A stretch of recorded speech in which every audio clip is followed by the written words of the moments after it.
1, 2, 3 santé, bonsoir, bonsoir José. Bonsoir Malika. Merci d'être de plus en plus nombreux à nous suivre. Nous nous retrouvons aujourd'hui pour notre deuxième volet sur la drépanocytose, une maladie génétique grave. La semaine dernière, avec José et nos invités, nous avons parlé de la transmission de la maladie, des traitements, et nous avons fait un point sur les avancées de la recherche. Vous pouvez d'ailleurs revoir cette émission sur le site internet de Guadeloupe Première. Et cette semaine, vous découvrirez le quotidien pas toujours facile des jeunes patients drépanocytaires et de leur famille. La drépanocytose, maladie grave, douloureuse, avec des complications graves, fréquentes, imprévisibles, qui va émailler la vie de ses enfants, mais des parents aussi. Allez, sans plus tarder, on écoute la question du jour. Est-ce qu'un enfant drépanocytaire peut aller à l'école et mener une vie presque normale? Nous recevons le docteur Marie Petras, pédiatre à l'unité transversale de la drépanocytose. Bonsoir docteur. Bonsoir. Merci d'avoir accepté l'invitation pour nous parler du quotidien des enfants drépanocytaires.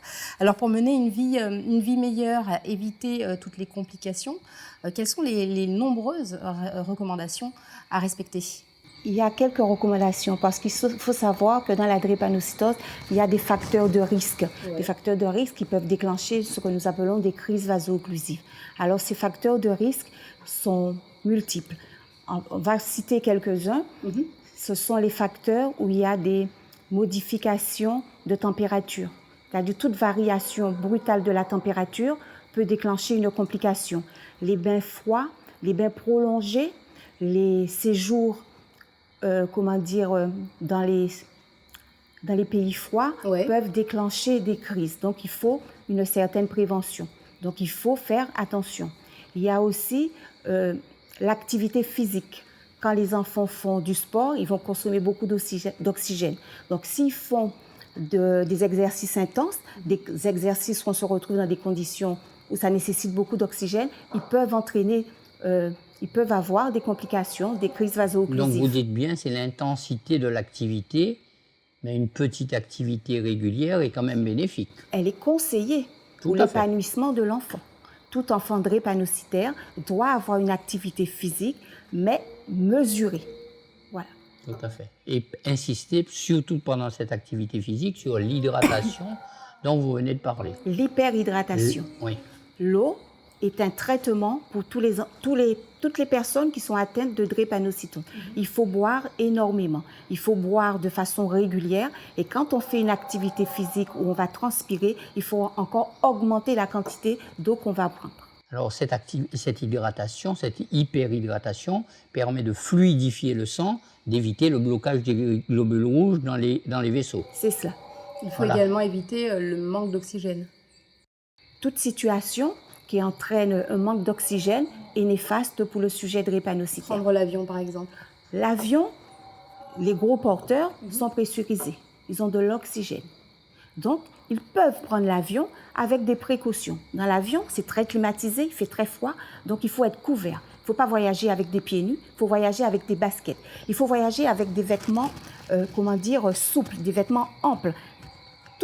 Qui ne compriment pas, qui ne gênent pas la circulation, va entraîner des crises vaso-occlusives. Donc, mais les enfants ou les patients drépanocytaires peuvent prendre l'avion. Et pareillement, dans l'avion, ils doivent s'hydrater parce qu'avec la climatisation, ils se déshydratent. Donc, beaucoup d'eau, des vêtements chauds, marcher régulièrement pour empêcher la stase veineuse. Quand vous restez longtemps assis, vous ralentissez votre débit sanguin. Et à ce moment-là, c'est un risque aussi d'avoir des complications à type de vaso-occlusion et de douleur. Il faut marcher régulièrement. Il y a aussi des vaccinations spécifiques en dehors de toutes les vaccinations recommandées chez les enfants. Tout à fait. Cet enfant drépanocytaire, de par sa pathologie, est un enfant qui a des défenses diminuées. Cet enfant est sensible à un type de germe, on vous en a déjà parlé, c'est le pneumocoque. Pour cela, il nécessite une vaccination élargie, une vaccination qui va viser ce type de microbe. Donc, ils reçoivent plus de vaccins que les autres enfants. Revenons sur maintenant un des faits importants. Une des grandes avancées, c'est l'antibiothérapie systématique et permanente. Très bien. Il faut savoir qu'avant, les enfants drépanocytaires dans les pays où il n'y avait pas de traitement, payaient un lourd tribut à la maladie. Dans certaines tribus d'Afrique, on les appelait des éphémères. La pénicilline a changé le visage de cette maladie. Cette prévention a permis de passer de l'enfance à l'âge adulte. C'est un traitement à base d'antibiotiques. C'est de l'oracilline. Il faut le prendre régulièrement, mais tous les jours, parce que ce médicament, les enfants ne le stockent pas. Il est éliminé régulièrement par les reins. Si vous le prenez un jour, que vous ne le prenez pas 2 jours, ça ne sert à rien. C'est tous les jours pour que vous ayez un niveau stable qui va vous permettre de lutter si vous rencontrez le pneumocoque. Il y a aussi un suivi médical spécialisé, y compris un bilan annuel. Tous ces enfants bénéficient d'une prise en charge organisée. Dès que l'annonce a été faite de la pathologie, ils sont pris en charge. Jusqu'à 1 an de vie, ils ont une consultation tous les mois. À partir de 2 ans, tous les 2 mois. Ensuite, à partir de 3 ans, tous les 3 mois, avec des bilans sanguins réguliers. Et à partir de la première année de vie, ils ont un bilan annuel hospitalier qui nous permet de faire l'évaluation de leur état de base. Et maintenant, ce nouveau traitement, le traitement intensifié par le cyclos, qui est l'espoir de beaucoup de parents. Le cyclos, c'est de l'hydroxycarbamide. C'est une molécule relativement forte. C'est une molécule qui était donnée dans d'autres pathologies, mais cette molécule a le pouvoir d'augmenter l'hémoglobine fœtale. L'hémoglobine fœtale est une bonne hémoglobine. Cette hémoglobine fœtale va permettre d'augmenter le taux de base de l'hémoglobine, donc diminuer l'anémie, et surtout, ça va, réduire le nombre de crises. Donc, quand le patient ou l'enfant est bon répondeur au cyclos, on voit la fréquence des hospitalisations diminuer, mais de façon impressionnante. Pareil, c'est une contrainte, ce sont des enfants. Mais c'est important de prendre ce traitement régulièrement. Beaucoup de contraintes pour ces enfants? Comme je viens de vous le décrire, ce sont des enfants de santé fragile, ce sont des enfants qui nécessitent qu'on fasse attention, ce sont des enfants qui nécessitent que les parents soient vigilants. Donc, c'est une source d'anxiété pour la famille. Et ce sont des enfants, ils grandissent bien, mais ils ont des périodes où ils peuvent être chagrinés par leur maladie. Donc, ce sont des enfants, je dirais qu'ils vivent, mais la qualité de vie est parfois difficile. Alors, le risque de complications et les hospitalisations fréquentes vont forcément perturber la vie de ces enfants. Écoutez ce témoignage. Ali, a 12 ans, il est drépanocytaire et exprime ses ressentis à travers un slam.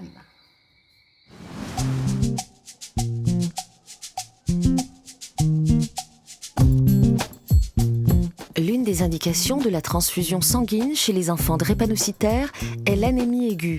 Alic nous invite à donner notre sang pour améliorer la vie, le quotidien des enfants drépanocytaires. N'oublions pas, donner du sang peut sauver une vie.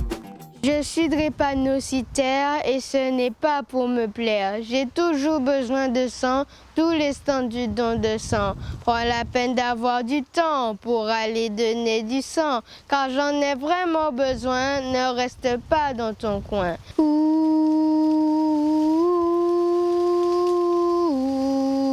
Venez donner du sang pour guérir nos enfants qui souffrent énormément. Je te demande pas la lune, car ce serait pour des prunes, mais juste un peu de ton temps et de précieuses gouttes de sang. Je te dirai 1000 merci, car je suis à ta merci. Et merci, merci encore une fois, car c'est toi qui me sauves cette fois. J'ai écrit au texte pour dire aux gens d'aller donner du sang pour soigner un peu les drépano, pour leur donner du sang. C'est pour leur dire qu'on a besoin de ce sang, qu'il ne faut pas avoir peur d'aller donner et que ça peut sauver des vies.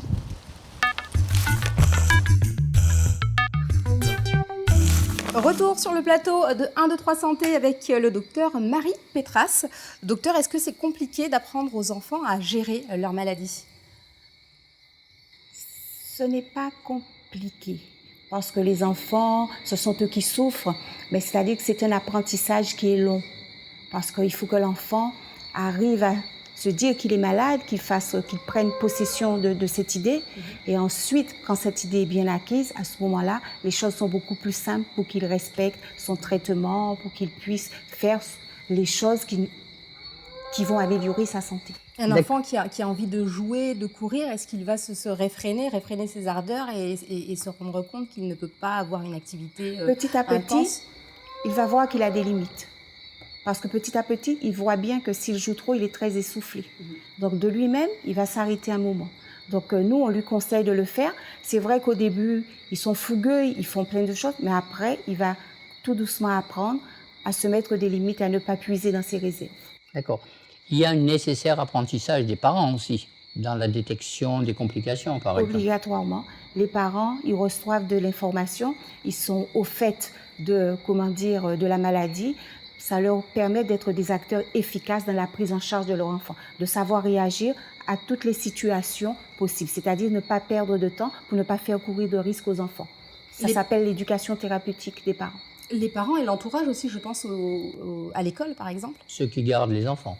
Bien évidemment, tous les gens qui sont amenés à être en contact avec des enfants drépanocytaires sont informés. Ils savent quelles complications qui sont susceptibles d'arriver et comment y faire. Nous rédigeons chaque année à la rentrée scolaire un PAI, c'est-à-dire c'est un document qui dit aux enseignants que l'enfant peut avoir tel et tel signe et en fonction de ces signes, quelle est la conduite à tenir. D'accord. Un quotidien compliqué pour les enfants, mais aussi pour les familles. C'est ce que nous verrons dans la deuxième partie de cette émission. À tout de suite. 1, 2, 3 santé, nous sommes toujours avec le docteur Marie Pétras, qui est pédiatre à l'unité transversale de la drépanocytose. Et nous a rejoint sur ce plateau Marie-France Tyrolien. Bonsoir. Bonsoir. Bonsoir. Vous êtes présidente de l'association GED pour Guadeloupe Espoir Drépanocytose. Cette association existe depuis combien de temps? Alors en fait, c'est une association qui a existé en 2 temps, qui était d'abord l'association pour la formation et le dépistage de la drépanocytose, et qui est maintenant, depuis pratiquement 5 ans, Guadeloupe Espoir Drépanocytose, GED. Il y a une belle métaphore, parce que... Tout à fait. Voilà, GED aussi. GED, voilà, tout à fait. Et donc, souvent, on dit GED, et on rajoute « et vous ». Donc, ça permet aux gens un petit peu de se sensibiliser sur la problématique de la drépanocytose. C'est justement l'objet de votre association, aider les parents, les accompagner. Tout à fait. Tout à fait. En fait, vous savez, une association...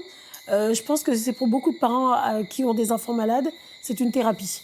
Moi, la première fois que je suis rentrée dans une association, je me suis dit, tiens, je vais pouvoir parler de la maladie de mes enfants et sans m'effondrer à chaque fois.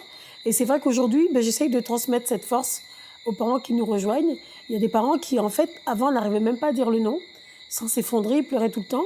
Et dans l'association, on a des moments bien sûr difficiles, mais on essaye de mettre des moments de joie ou des moments où on se retrouve et on met des activités. Et ce qui est bien en ce moment, c'est que beaucoup de parents qui ne sont pas du tout concernés par la maladie nous rejoignent parce qu'ils disent qu'ils ont aussi leur importance. Eux, ils ont des enfants qui n'ont pas du tout de problème de santé et ils font des activités avec nous. Et c'est très intéressant parce qu'en fait, une association, ça permet vraiment de se ressourcer. Docteur Pétras, c'est important ce soutien des associations? Oui, tout à fait. Même pour nous, les soignants, ça nous aide. On travaille en commun. Ils nous aident aussi à améliorer. Par leur voix, on entend et parfois ils nous aident à obtenir du matériel pour aider les enfants drépanocytaires. Donc c'est très important. Quelle est la principale demande des parents? La principale demande des parents, c'est d'abord l'écoute. Ils arrivent, très peu en fait de parents arrivent pour une demande financière. On pensait qu'au début on allait être un peu sollicités souvent. Et en fait, non, on se rend compte que les parents viennent souvent, alors souvent après un coup dur. Alors soit parce que l'enfant est hospitalisé, a été transféré en réanimation, donc ils ont eu peur, ils ont besoin d'avoir l'avis de d'autres parents, donc ils nous rejoignent. Et en fait, après, ils viennent aussi, et même ils demandent à être efficaces, alors ils demandent à faire des choses, ils demandent à accompagner d'autres parents. Les parents viennent nous demander des conseils sur un médicament. Tiens, on m'a donné ça. Est-ce que vous aussi, on l'a donné à vos enfants? Est-ce que ça a été mieux? Les parents, on aide aussi. Alors, on intervient sur les écoles. On intervient justement parce beaucoup d'instituteurs, malheureusement, et d'institutrices... Expliquer aux enseignants. Voilà, elle a parlé des PAI tout à l'heure. Ils ne maîtrisent pas la drépanocytose. Et c'est vrai qu'on entend des instituteurs qui disent « Ah, mais c'est un feignant, vous savez, il ne veut pas travailler beaucoup. » Et en fait, non. Il n'y a pas d'enfant feignant. En fait, il faut bien dire qu'un enfant, comme disait le docteur Petras, qui a une hémoglobine basse, n'aura pas la même vivacité qu'un enfant qui a une hémoglobine normale. Donc, on explique ça aux instituteurs et on est maintenant beaucoup sollicité par les établissements scolaires et on va dans les classes, alors surtout dans les classes des enfants de l'association, parce que les parents nous disent il y a le PAI, est-ce que vous pouvez venir? Est-ce que vous pouvez venir dire à l'institutrice qu'il doit boire régulièrement? Et on explique aux instituteurs et aux institutrices que ça ne va pas être un jeu. Il faut qu'il ait sa bouteille régulièrement et forcément, il faut qu'il puisse aller aux toilettes automatiquement, régulièrement aussi. Alors justement, nous sommes allés à la rencontre de parents d'un enfant drépanocytaire. Ils font d'ailleurs partie de votre association. Ils nous racontent la maladie et comment il faut apprendre à vivre avec. Avoir un enfant drépanocytaire est un tournant dans la vie de toute la famille. Sa prise en charge devient souvent, au quotidien, la préoccupation première des parents. Il faut adapter le mode de vie familial à la prévention des complications. La maladie de Léane n'a pas toujours été très facile. On n'a pas vécu très facilement avec dès le début. C'est vrai qu'on apprend que son enfant est drépanocytaire. Elle était régulièrement hospitalisée. Et c'est vrai que tous les mois, entre une semaine et 10 jours, quelques mois, voire 2 fois dans le mois. Donc c'est vrai que... Et puis au fur et à mesure, avec le soutien de notre famille également, on a appris à trouver une certaine organisation, trouver du temps pour notre fils, trouver du temps pour nous aussi, puisque même la vie de couple est complètement bouleversée. Et puis, moi j'avais plus de chance avec mon employeur qui lui était beaucoup plus compréhensif. Donc c'est vrai que moi je restais beaucoup plus au chevet la nuit. Et je reprenais le travail quand ça allait mieux grâce à papy et mamie qui venaient nous soutenir et prendre notre place à l'hôpital. Alors l'école, ça se passe très bien. C'est vrai qu'on a la chance d'avoir une équipe enseignante qui l'encadre et qui surtout met parfaitement en place le PAI. Donc avec une directrice et puis des enseignants qui suivent les instructions à la lettre. Donc elle boit très très bien, elle est très bien intégrée dans ses différentes classes depuis qu'elle est là. Au début, c'est un petit peu difficile pour les loisirs. Mais maintenant, on s'est habitué, nos amis, même si on n'est pas là, ils vont faire attention à Léane, soit la couvrir. Donc à ce niveau-là, pour nous, on a l'impression de vivre normalement avec les amis formidables qu'on a dès qu'on sort. Donc on arrive à avoir une vie sociale, une bonne vie sociale. Ouais. On sort, on va au resto, on va au ciné. Alors les vacances, ça fait 2 ans qu'on commence à partir en vacances. Ouais. Parce qu'on ne pouvait pas prévoir des vacances puisqu'elle était régulièrement hospitalisée. Trop faible pour prendre l'avion également. Donc là, ça fait 2 ans qu'on part en vacances, qu'on arrive à organiser des vacances puisqu'elle va beaucoup mieux aujourd'hui. Donc pour l'instant, on n'a fait que 2 croisières. On est parti en Martinique, on n'a pas encore pris l'avion avec elle. Mais bon, j'espère que d'ici... Elle a eu l'autorisation de prendre l'avion l'année dernière, donc ouais. Normalement cette année, si tout va bien. Cette année, si tout va bien. Elle prendra l'avion pour la première fois. Alors moi, j'en parle assez facilement. Ça n'a pas toujours été facile. La première année, dès que j'essayais, je m'effondrais. Pour moi, plus on va en parler, mieux ce sera, parce qu'aujourd'hui, je me rends malheureusement compte que pas mal de personnes ne savent pas ce que c'est la drépanocytose. On a aussi un gros avantage, c'est qu'on fait partie d'une association Guadeloupe Espoir Drépanocytose. Donc notre but, c'est d'informer le plus de personnes possible pour faire reconnaître cette maladie et faire avancer les choses. Il y a beaucoup de préjugés également, notamment de la part de même certaines personnes dans notre entourage qui au début, notamment les employeurs, plus l'employeur de mon mari, puisque moi le mien est très compréhensif, qui pour eux la drépanocytose, je dirais même certains ont l'impression que c'est juste un rhume. Il faut savoir que la drépanocytose, l'enfant peut avoir une crise alors qu'il y a 30 minutes il jouait. Et tant qu'on n'a pas vraiment l'avis du médecin, puisque c'est une maladie qui peut basculer très rapidement dans un état assez critique, on ne peut pas se permettre de laisser son enfant et de partir. Certaines personnes même se permettent de comparer l'asthme à la drépanocytose.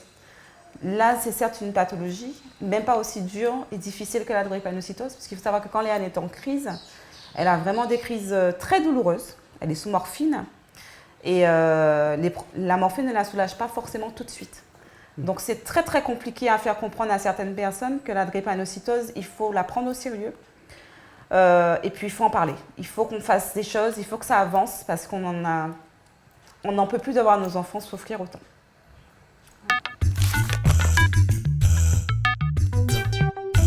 Marie-France Tyrolien, je rappelle que vous êtes présidente de l'association Guadeloupe Espoir Drépanocytose. Est-ce que justement vous menez des actions auprès des employeurs pour qu'ils comprennent mieux la drépanocytose?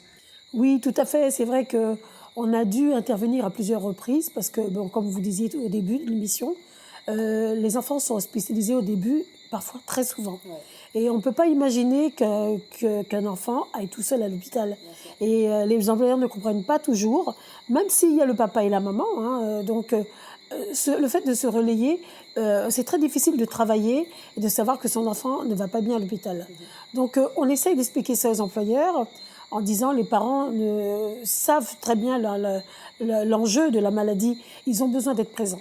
Et surtout que ce sont parfois des situations graves. Tout à fait, tout à fait. Et on imagine bien qu'un enfant qui fait par exemple un syndrome thoracique, ce qui est plus grave dans la maladie, on imagine bien que la maman ne peut pas être tranquillement à son travail alors que son enfant va mal à l'hôpital. Donc on essaye d'expliquer ça aux employeurs, surtout que c'est une maladie qui est un peu insidieuse. L'enfant peut être très bien la veille et le lendemain très mal. On explique la maladie. Bon, des fois ça passe, certains employeurs sont très à l'écoute, surtout que les parents font beaucoup d'efforts. Des fois ils se privent de leur congé, ils remplacent les jours qu'ils ont manqués par leur congé. Mais il y a des employeurs, bien sûr, qui ne comprennent pas. Et c'est vrai que j'espère qu'ils vont, avec cette émission, écouter un peu plus. Docteur Petras, quand les parents ont déjà un enfant drépanocytaire, au bout d'un certain temps, ils souhaitent avoir un enfant. Comment se passe ce désir d'enfant? Alors, sachant que quand ils ont eu un enfant drépanocytaire, c'est un couple à risque, ils ont la possibilité d'avoir un conseil génétique, c'est-à-dire une information qui va bien leur expliquer la transmission et aussi leur permettre de recourir à ce que nous appelons le diagnostic anténatal. C'est-à-dire avant la naissance du bébé, ils peuvent savoir quel sera le type d'hémoglobine du fœtus. Et à ce moment-là, ils peuvent choisir, ils ont le choix. De façon éclairée, ils peuvent recourir soit à garder leur enfant ou à une interruption médicale de grossesse parce que c'est une pathologie sévère. En fait, la décision est fonction du risque et de la gravité souvent de la maladie du premier enfant aussi. Probablement, il y a beaucoup d'autres facteurs qui interviennent, le ressenti, le vécu des parents. Mais ils ont cette possibilité. Donc, ce ne sera plus une surprise. Merci beaucoup, Dr Petras. Merci beaucoup, Madame Tyrolien. Merci à vous d'être venue sur notre plateau. José, on se donne rendez-vous la semaine prochaine pour une nouvelle émission santé. En attendant, Yemouna nous fait tout de suite la synthèse de cette émission. Messieurs et dames, bien bonjour. Aujourd'hui là, nous allons parler de drépanocytose, puisque la semaine passée, nous avouons qu'elles sont maladies à sang, qu'elles sont maladies qui graves et qui cabaillent en l'eau doulée. Aujourd'hui là, eh bien, nous avons des précautions pour éviter les désagréments que la maladie là a provoqué à cette timona. Par exemple, eh bien, il faut cette timona sabre en l'eau de l'eau. Il faut éviter les activités physiques qui sont trop brutales. Il faut éviter froidi, donc il faut chauffer bien. Et aussi, il faut prendre des antibiotiques pour éviter des infections ou encore pour une série de vaccins spécifiques par rapport à la maladie. Alors déjà, tout comprendre que comme ces timona ça comme souvent l'hôpital, donc ça peut poser des problèmes au niveau à l'école, ça peut poser aussi des problèmes au niveau à vie sociale et vie professionnelle à ces familles-là. Donc, nous trappons 2 ou 3 témoignages à ça. Par exemple, Alik, 12 l'année, qui témoignait avec un bel slam. Nous trappons aussi Missier Mancoésie et pour bout, Mantirolien, président de l'association à Moun qui tini drépanocytose en Guadeloupe, qui a accompagné ces familles-là parce que à pas rien qui molle. Nous bout pour aujourd'hui là. Toujours songer que c'est un seul qu'on nous nie. Alors, faut nous prendre précaution et puis rester docteur. À dans notre soleil.